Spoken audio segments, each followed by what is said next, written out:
2주, 3주 만에 일요법회 법상에 앉았습니다. 여러분 다 아시다시피 저는 4월 10일부터 19일까지 파키스탄 및 태국 성지순례를 다녀왔습니다. 특히 이제 우리 본문서는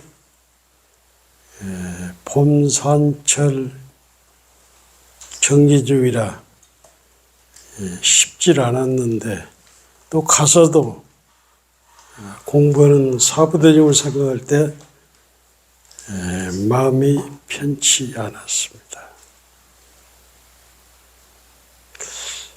스리랑카는 사실은 불교가 없습니다.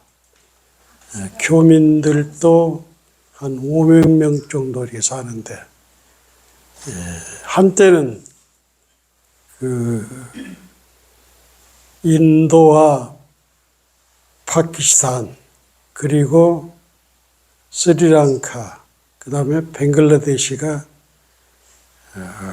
한때는 불교 국가로서 굉장히 영광을 누렸고, 그 불교가 그리스라든가 중동 지역까지 이렇게 펼친 적이 있습니다.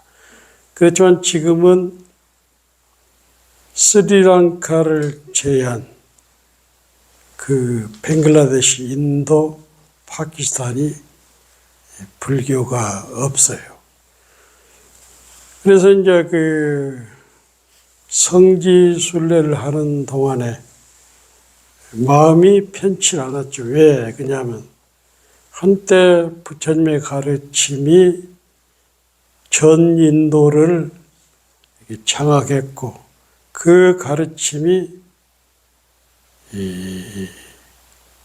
중국을 통해서 한국에 들어왔고 일본까지, 그리고 북쪽으로는 아프가니스탄, 그리고 그리스, 중동 지역까지 펼쳤는데 왜 불교가 이렇게 망했을까?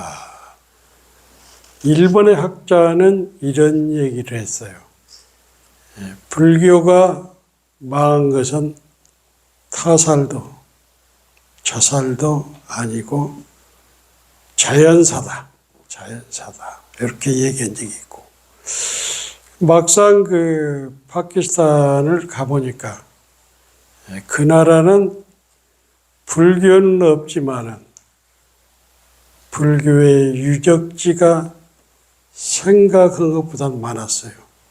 우리가 박물관을 5개를 갔는데, 나우루 박물관, 탁실라 박물관, 마리든 박물관, 페스와르 박물관, 스와트 박물관 갔는데, 근데 거기 불상은 제가 느낀 건데, 원래 우리가 생각하는 이런 불상이 아니고 뭔가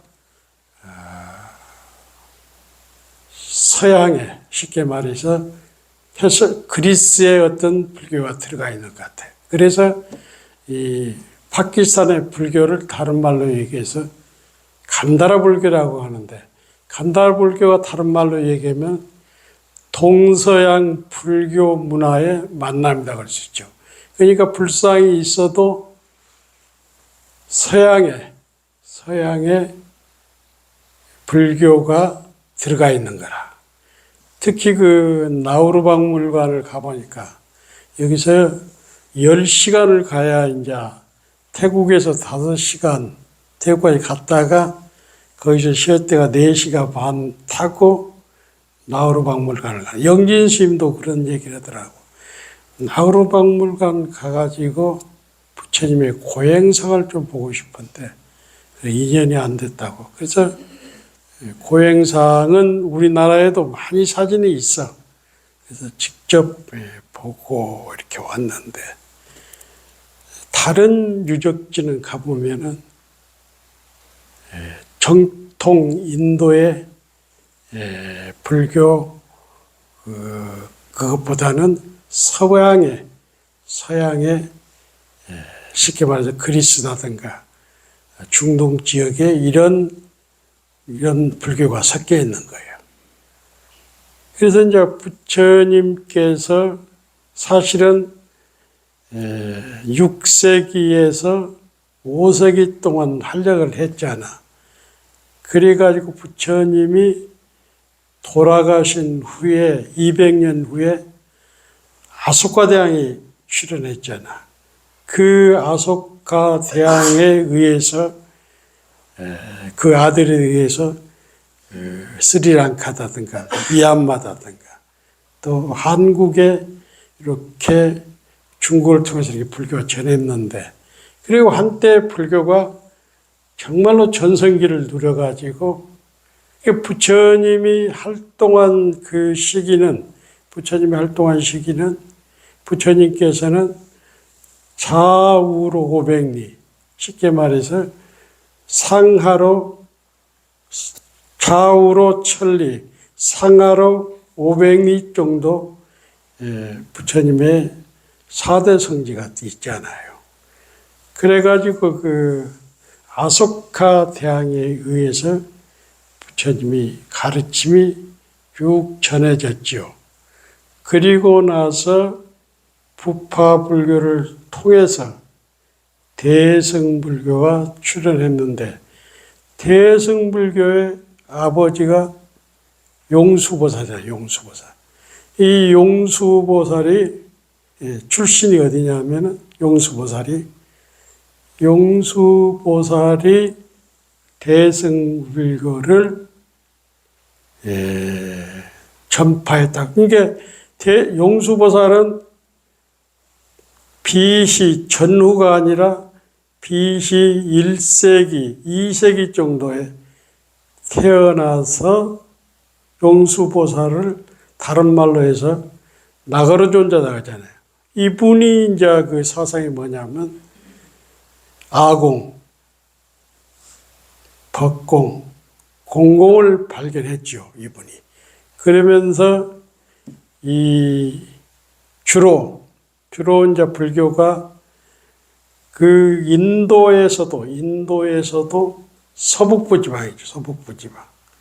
이렇게 발전해 오다가 페샤라 출신인 무착 스님, 그 다음에 세친보살이 또 드러나잖아요. 그래가지고 대승불교가 꽃을 피우는데, 그러니까 그 당시 불교 문화는 사실은 인도 고유의 불교가 있었지만은 서부 페르시아, 쉽게 말해서 그리스라든가 영향을 받았어. 그래서 이제 불상을 보더라도 인도 불상하고는 많이 달라. 뭔가 서부의 그 불상 냄새가 난단 말이에요. 그래서 우리가 나우르 박물관, 탁실라 박물관, 마르틴 박물관, 페소아르, 특히 이제 마지막으로 간 데가 이제 스와트인데, 스와트라는 도시는 굉장히 인도 사람이나 파키스탄은 뭐라고 불리냐면 파키스탄의 스위스락이에요. 가서 보니까 먼 데서 인도가 아열대 지방이지만 파키스탄이 아열대 지방이지만은 히말라야 산에 눈이 설산이 이렇게 보여. 그리고 이 스와트라는 지방은 아프가니스탄하고 가깝다 보니까 아프가니스탄의 탈레반 군들이 가끔 들어와가지고 학교다든가 그 다음에 기관이다든가 예국에 의해서 피해를 하는 거예요. 그래서 이제 저희들도 거기 특히 스와트뿐만 아니라 이런 페사르나 마르다니다나 탁실라 이렇게 다닐 때는 경찰관들이 좌우로 무장기관들이 2대가 끝까지, 그리고 다른 주로 넘어갈 때는 다른 경찰에 인수하고, 그러면서도 공양도 갖추고, 우리 마음대로 다닐 수가 없어. 늘 거기는 탈레반군들이 수시로 오기 때문에. 그리고 스와트에서 조금만 가면은, 우리는 안 가봤는데, 탈레반 수용소가 있다고 그래요. 수용소가. 그래서 한때는 많을 때는 400명이 있었는데 지금은 한 100만 명 정도 있다고 그래요. 그러니까 이제 이 탈레반에 들어오는 이유가 뭐냐면 파키스탄은 너무 이슬람을 쉽게 말해서 약하게 믿는다는 거예요. 그래서 이제 아프가니스탄, 이란 같은 데 보면 모자를 쓰고 써도 눈만 보이게 하는데 파키스탄은 늘 해에 있다는 거예요. 그래서 파키스탄을 공격을 하지 않아요. 그러니까 파키스탄은 그래도 이제 나라끼리 나라는 게임이 안 돼. 파키스탄 워낙 인구도 2억 5천 되고 나라도 크고 그 다음에 파키스탄은 핵을 가지고 있잖아요. 핵을. 그래서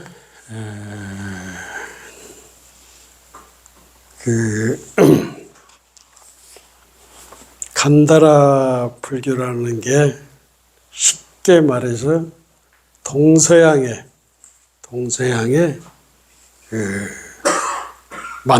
만남의 불교다. 이렇게 생각이 들었어요. 그래서 이제 이런 얘기들은 앞으로 가면서 얘기를 하고, 내가 없는 동안에 봉은사에서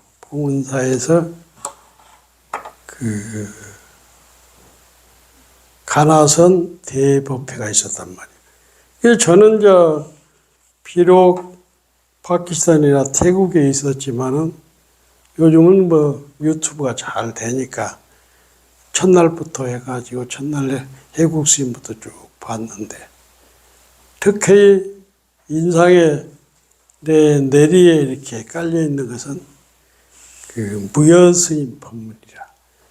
내가 간접적으로 들었는데 무여 스님이 축서사에서 하루 전날 서울에 오셨대요. 그래서 숙소에 계시면서도 무여 스님은 다른 스님하고 틀려가지고 이 법문을 하면은 1시간, 2시간짜리를 이렇게 다 적어옵니다. 적어오는데 그날 숙소에서도 하루 내 이 법문을 외우더래요. 계속 외워가지고 법문을 하는데, 이 무여 스님 법문에 4번, 3번 정도 나오는 게 뭐냐면 본인이 평생 수행을 해보고 참선을 해보니까 하두 참선이 최고다. 이 하두 참선만이 생사를 해탈할 수 있고 깨달음을 할 수 있다. 그래서 무여 스님께서 그때 당시 만인들에게 무슨 말씀이냐, 지금 우리가 이렇게 수행을 하고 있어도 염불을 하든 주력을 하든 간경을 하든 공부를 수행을 해도 이제는 내 수행법을 갈아타야 한다. 이것을 4번이나 주장하더라고. 그래서 하두 참선으로, 나는 그렇게 생각을 안 해요. 무여 스님은 내가 예를 들어서 염불을 하고 주력을 했다면은 그걸로써 선정에 들어가지고 깨달음을 얻으면 되지, 이제 나이 들어서 꼭 갈아타야 한다고 이렇게 하더라고. 그래서 상당히 본인이 무여 스님이 평생을 수행하면서 느꼈지만은 특히 강조를 하시고 하두를 들여야 한다. 참선을 하지 않으면 안 된다. 이것을 4번이나 강조하더라고. 그래서 나름대로 큰 스님 나름대로 공부에 안목이 있어서 그렇게는 얘기하지만은, 저 같은 경우는 염불을 하던 사람이 갑자기 참선하기는 쉽지 않아. 그래서 평소에 자기가 익힌 대로 해양으로도 괜찮다고 하는데 노스님께서는 하도로 갈아타라. 그 얘기를 그렇게 강조하시더라고요. 그 연세가 88, 80, 90이 내일 모레인데도 그 보훈사 설법을 위해서 하루 전에 오셔가지고 그렇게 연습을 하더래요. 사실 우리 같은 경우는 법회를 하더라도 그 전에 책을 본 거, 그거 또 내가 느꼈던 거 몇 자 적어와서 법문하지, 그렇게 법문 전체를 적어가지고 외워서 법문 않거든. 그래서 좀 특이했지 않느냐. 그리고 이제 그 마지막 개항은 영진 스님이 법회를 했는데, 이 가나선 담선법회잖아요. 그래서 담선이라는 건 뭐냐면 선을 논하고 설명하는 자리가 담선법회란 말이에요. 그래서 이제 이 가나선에 대해서 전반적으로 이렇게 쭉 말씀하시는데, 영진심 나하고는 자주 통화도 하지만은 자기 본인 얘기를 않더라고. 본인이 어디서 이렇게 공부할 때 어떤 경계라든가. 영진심 법문을 이렇게 쫙 듣어보면은, 법문은 여러 개 하도 많으니까 듣어보면 그 소리가 그 소리인데, 예전에 거기서 이제 마지막에 한 법문은 여기서도 해가지고 여기 신도들한테도 종이를 나눠주고 그 법문을 했는데, 근데 그날 그 영진 스님의 하도 법문은 다른 때보다는 좀 다르게 표현해서 저도 굉장히 긍정적으로 봤는데, 되게 이제 하도 드는 법문은 여러 가지가 있지만은 나홍 스님의 하도 드는 법이 있어요. 이걸 이제 제가 한번 읽어주면서, 생각이 일어나고 생각이 멸함을 생사라 한다. 생사를 당하여 모름지기 힘을 다하여 하두를 들지니 하두가 순이라여 지면은 일어나고 멸함이 다하리라. 생각이 일어나고 멸함이 다한 곳을, 생각이 일어나고 멸함이 다한 곳을 적이라 하나니 고요한 간도에 하도가 없으면 무기라 한다. 그러니까 우리가 생사의 탈 얘기를 하는데, 생각이 일어나고 생각이 없어지는 것을 생사라 한단 말이에요. 이 생사가 일어나는 곳에 하두를 딱 들다 보면은 하두가 순이해져 가지고 고요해진단 말이에요.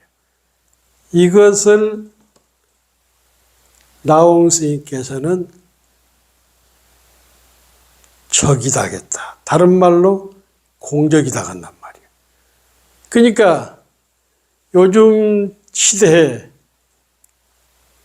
선명상, 명상이 대세인데, 영진 스님께서는 그 표현을 잘했어. 쉽게 말해서 생각이 일어나고 꺼지고 하는 가운데 하두를 딱 들면은 하두가 고요해지는 것을 적이라고 하는데, 다른 말로 해서 성성적적할 때 적이라고 한단 말이에요. 적적. 그래서 영진 스님께서는 이것을, 여기까지를 선명상이라고 했다. 선명상. 이게 명상은 적적은 있는데 고요는 있는데 성성이 없다는 거예요. 그래서 여기서 성성 적적한 상태가 딱 되는 것을 삼매했다고 그래요. 삼매. 근데 이 적에서 하두가 없어지는 것을 무기라 했단 말이에요. 그러니까 무기는 공부가 아니다는 거예요. 그러니까 적적은 가운데 적만 있으면은 선명사인데 여기에서 그러니까 하두가 딱 들려서 고요해지는 것을 적이다 했단 말이에요. 여기서 하두가 없어지고 고요한 것은 이것은 하두가 없어지는 것 이것을 무기공이다 했다. 무기공은 공부가 아니죠. 그래서 적적 성성이 된 게 우리가 이목구를 든다든가 무자하두를 들 때 성성하고 적적은 상태에서 삼매가 가야 하는데 적적은 상태에 있는 것을 명상이라 했단 말이에요. 근데 그 적적은 상태 하두가 없는 것을 무기공이라 했단 말이에요. 그래서 하두가 성성적적하면서 삼매 딱 들었을 때 하루만 깨달은다. 깨달을 날이 얼마 안 남았다. 그러니까 연부를 하거든 주력을 하든 하두를 들든 성성적적이 돼야 성성이 없고 적적만 있으면은 이것은 명상이다. 반쪽 공부다. 그래서 명상을 가지고는 깨달음을 이룰 수가 없다. 성성적적이 돼야만이 삼매를 이루어서 깨달음을 이룰 수가 있다. 그래서 이제 무여스님 같은 경우는 그래서 어찌하여 궁여지책으로 총문장 스님께서 선명상을 간절히 지금 권하고 있지 않아. 근데 궁여지책이라는 것은 어쩔 수 없이 그런다는 건데 그러니까 우리가 선명상이나 명상을 오해로 하면 안 돼요. 그 선명상이나 명상을 통해서 깨달음을 갖는 것이 아니라 이것은 적적 상태라. 성성적적해야 고요한 건데 또렷해야 또렷이 하두를 들어야 깨달음을 이룰 수 있다. 우리가 결론을 냅니다. 성명상 가지고는 공부가 안 된다. 그것은 반쪽 공부다. 성성적적이 돼야만이 하두가 삼매를 이루어야만이 깨달음을 얻을 수가 있다. 그래서 우리는 절대 선명상에 지금 떨어져 있으면 안 된다는 거예요. 이해가 됩니까? 성성적적이 돼야 돼. 성성적적 하두가. 그래서 성성적적은 고요한 우리가 연불하다든가 하두를 들 때 고요한 상태가 있으면은 결국에는 이것이 하두는 없어지고 무구에 떨어진단 말이에요. 연불을 하든 하두를 들든 성성적적해야만. 그래서 무여스님이 궁여지책으로 할 수 없이 어쩔 수 없이 선명상을 총문장했다. 그러니까 우리가 선명상에 하는 것이 아니라 가나서는 바로 하두로 딱 들어가면 되는 거예요. 그래서 선명상이 얼마나 단계가 낮은 것을 가나선 대법회를 통해서 무여스님이나 영진 스님이 답을 내준 거예요. 그래서 어쩌면은 선명상이 총문장 스님으로서 끝나는 거예요. 그래서 우리는 성성적적에 하두를 들여야 한다. 한때는 그 인도 불교가 중동까지 쫙 했는데, 그리고 우리는 소수림왕 2년 327년에 우리가 불교를 받아들이고 150년 후에 일본으로 갔잖아요. 근데 제가 이렇게 돌이켜 보면은 불교는 망할 수뿐이 없어요.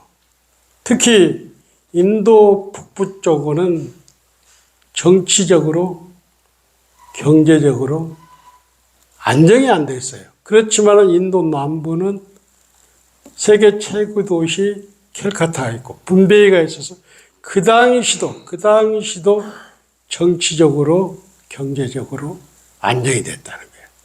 그러니까 우리도 마찬가지로 우리도 못 살고 우리도 정치적으로 혼란이 오면은 기독교니 불교가 존재할 수가 없는 거라. 그래서 정치적인 안정과 경제적인 뒷받침이 꼭 필요한다는 거예요. 그래서 정말 잘 살아야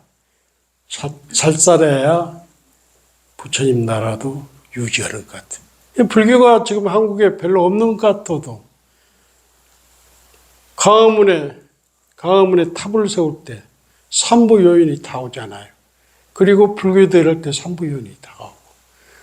그래서 우리들의 그 가슴 속에는 실질적으로 미국한테 의지해서 기독교가 들어왔고 그들이 교육이라든가 의료라든가 이런 분야에 영향을 미치기 때문에 기독교가 지금 성합니다. 대신 옛날의 스님들은 시대적으로 옛날 사람들 모르면 절에 가서 이렇게 물었잖아요. 스님들한테. 그만큼 스님들이 깨어 있었어요. 근데 지금은 특히 인터넷이 발달하면서 물어볼 사람이 바로 핸드폰으로 들어가면 재민이가 딱 답을 하잖아요. 나도 아침에 몇 가지 모르는 거 있어서 옛날엔 사진도 찾고 불교 책도 봤는데 재민이한테 딱 물어보면 정확히 알려주는 시대라. 그래서 지금은 똑똑한 사람이 누구나 똑똑해. 옛날에는 청와대 소식을 몇 명만 알았는데 지금 애들도 청와대가 어떻게, 나라가 어떻게 돌아가고 다 알아. 그래서 지금 사회에서 불교 수행한다는 게 쉽지는 않아. 그렇지만은 이치적으로는 금방 알 수가 있어. 불교 수행을 하면은 계율을 지켜 잘하면 깨달으면 알 수가 있지만 그렇지만은 우리는 업이 있잖아, 업이 있기 때문에 현상은 쉽지 않아. 그래서 노력을 해야 해, 노력을. 이치적으로는 금방 알지만은 현상은 그대로 있어가지고, 업이 있어가지고 노력하지 않으면 안 돼요. 그래서 이런 일요법회도, 지금 같은 이 시대의 일요법회 어디서나 다 하고 있잖아. 그래서 어떤 스님의, 어떤 법사의 법문도 틀기만 하면 다 나옵니다. 근데 여러분들은 집에서 인터넷을 안 보고 법당까지 와 있다는 그만큼 신심이 있다는 거예요. 그래서 불교는 이론이 아니고 실천이다.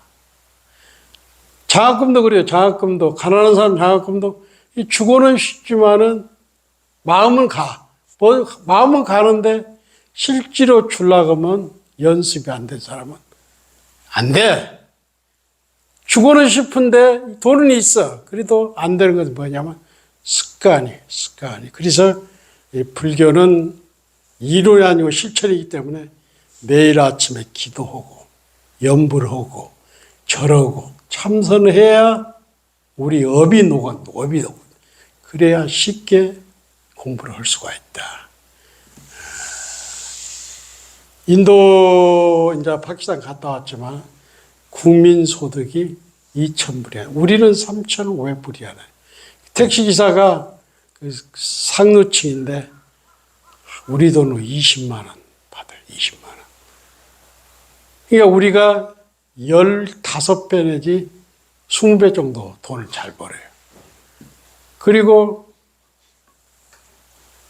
그 이슬람교 그 모스크 교당을 가봤는데, 어디서 가봤냐면 페르사에서 가봤는데, 거기 페르사는 굉장히 더운 나라인데 밤 12시에 가보니까 노인들이, 이슬람 그 모스크는 생각보다는 우상을, 그 사람도 우상을 숭배를 않잖아요.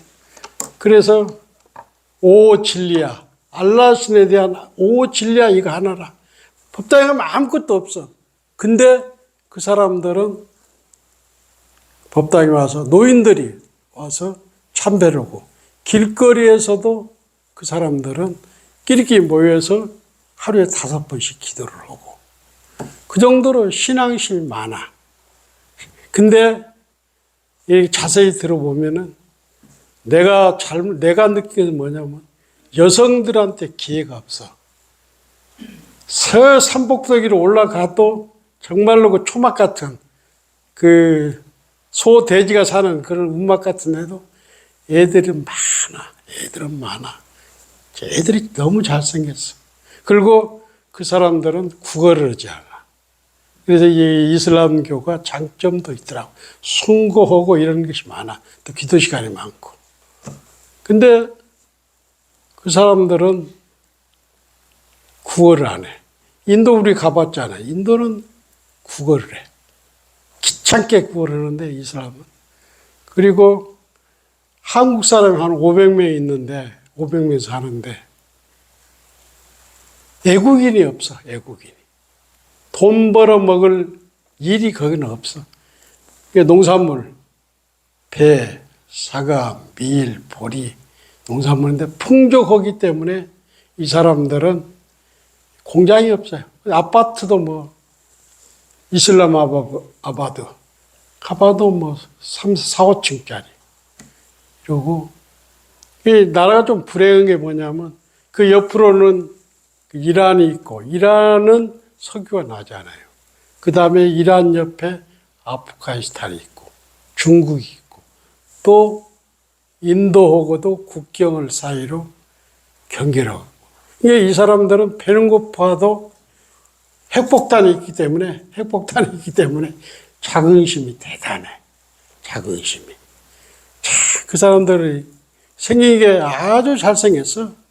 근데 애들한테 이제 나는 안타까운 게 뭐냐면, 교육을 안 시키는 거예요. 그리고 여자들이 어디 취직할 자리가 없어. 취직할 자리가 없어. 어느 호텔에 가니까 이렇게 쓰고 한 사람 있고, 그거 없어. 그러니까 여자들은 집에서 농사 짓고 놀고, 남자들이 활동하는 것 같아. 그래서 1947년에 독립을 했는데, 파키스탄, 벵글라데시 이렇게는 이슬람교고, 인도는 인도 고유의 힌두교로, 인도 국민의 90 몇 프로가 힌두교를 믿지 않아요. 그리고 어디 조그마한 나라, 벵글라데시 말고 이렇게 생긴 나라 있잖아요. 섬. 스리랑카가 불교 국가라. 스리랑카 불교 국가. 그러니까 파키스탄이 2억 5천, 벵글라데시가 1억 5천. 그러면 4억이잖아. 인도 17억이잖아요. 그러니까 어마어마하게 큰 나라라. 인도를 안다는 것은 종교도 많고 언어도 많고, 인도를 안다는 것은 너무나 어려워요. 그렇지만 그들만의 고유한 힌두교를 가지고 있잖아요. 그래서 이제 불교가 망한 이유가 여러 가지가 있지만은, 불교가 그 나란다 대학 같은 경우는 5세기 때 만들어진 대학이잖아요. 그래가지고 13세기까지 나란다 대학이 세계 최고의 명문 대학으로 유지했는데, 13세기 때 이슬람교가 들어와가지고 불을 질렀잖아요. 한때는 이 나란다 대학이 학생 수가 5만 명이었다고. 그래서 우리나라에도 현장, 우리나라 해초. 그러니까 중국에서 가장 먼저 유학을 간 사람이 법현 스님이고, 그 다음에 현장 스님이고, 우리나라는 누구죠? 청절 지은 해초가 갔잖아요. 그러게 해초 스님이 앙호 천축전을 지었는데 이것이 도낭에서 발견됐잖아요. 도낭에서 영국 사람이 발견해가지고 그것을 영국 박물관에서 보관하고 있잖아요. 그러니까 그때 유학생들은 대부분이 제가 생각할 때 성지순례 아니면은 나란다 대학을 가기 위해서 인도를 간 것 같아요. 그러니까 걸어서 가면은 해초 스님 같은 경우는 3년 반을 걸어서 가고, 그러니까 편도가 3년 반을 거쳐서 간 거예요. 그래도 성지순례 겸 나란다 대학에, 이게 불교가 인도에서 17세기 말부터 거의 없어지지 않아요. 그러니까 불교가 없어진 이유가 여러 가지가 있겠지만 쉽게 말해서 공헌 기여를 못했다. 이슬람교에 침입되어 있었지만 그 대신 그러면서 인도 고유의